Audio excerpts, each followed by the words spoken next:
Сәлеметсіздер ме, менің сүйікті көрермендерім. Бүгін сіздермен мен мынау салтанат алмасының және мынау бер жағында мандариннің тамырлауына байланысты, тамырлап жетілуіне байланысты мен осыны егейін деп отырмын. Сол екенімді менімен бірге көріңіздер, бөлісіңіздер.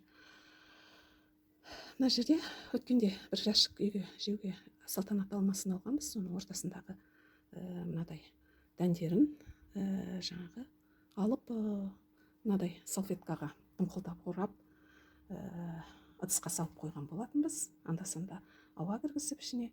Міне ол бір аптаның ішінде мынадай нәтиже беріп отыр.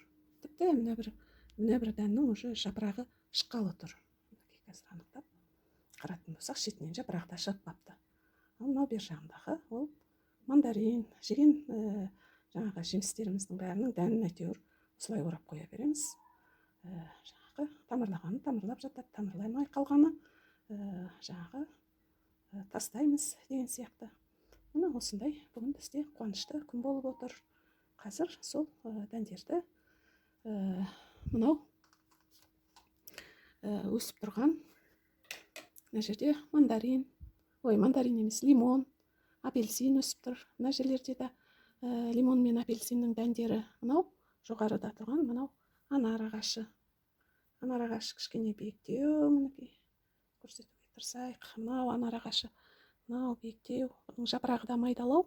Мынау лимон, апельсиндерге қарағанда, бұл енді өздеріңіз де көріп жүрген боларсыздар. Лимон, апельсин, міне осылай бойлары да биіктеп барады. Қазір мына жерінде жиегінде бос орындар бар. Сол орындарға алмаларды, салтанат алмаларын ақырын егіп шығамыз және мандаринді қоямыз. Ол үшін не істейміз? Ол үшін бірінші мынадай тесіп дәндер қатты ірі, тамырлары тым көп емес, сондықтан біз оларды бұлай кішкене нені дайындап аламыз. Тесіктерді дайындап аламыз. Орнын енді әрбір дәнді мынадан бісміллә деп бастайық. Мына бірінші немізді былай қарай салып жіберейік. Тамырын төмен қарай жіберейік та, жапырақ шығатын жағын жоғары жіберейік. Жарайды, біреуі кетті, бір алмамыз. Екінші алмамыз. Жапырақ шығатын жағын жоғарырақ, ал не шығатын жағын үшіншісін салып жатырмыз. Вот, үшеуін ектік. Енді мына бір жерден бер жағынан лимон, мандарин дегейік. Шатыстыра беремін мен. Лимон, мандарин барлығын. Мандарин.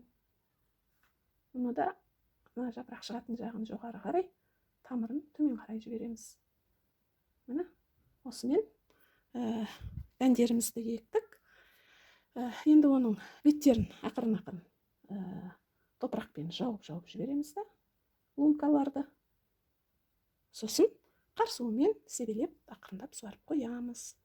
Бұлар уже 3-4 күнде жапырақ жайып, ары қарай өседі деген ойдамыз. Мінекей алманы сұрап жүрген көрермендерім болған, және сонымен бірге жаңағы мандаринді де сұрап жүргендер болған. Сол сұрап жүрген менің көрермендеріме бұл кеңесім жаңағы пайдалы болар деген үміттемін. Қызықты мәліметтерді, пайдалы кеңестерді қалдырып алмас үшін каналға тіркеліп, жаңағы сұрақтарыңыз болса сұрап, комментарийлеріңізді жазып, лайк басып қоюларыңызға болады. Қош сау болыңыздар. Бұның барлығы сіздер үшін.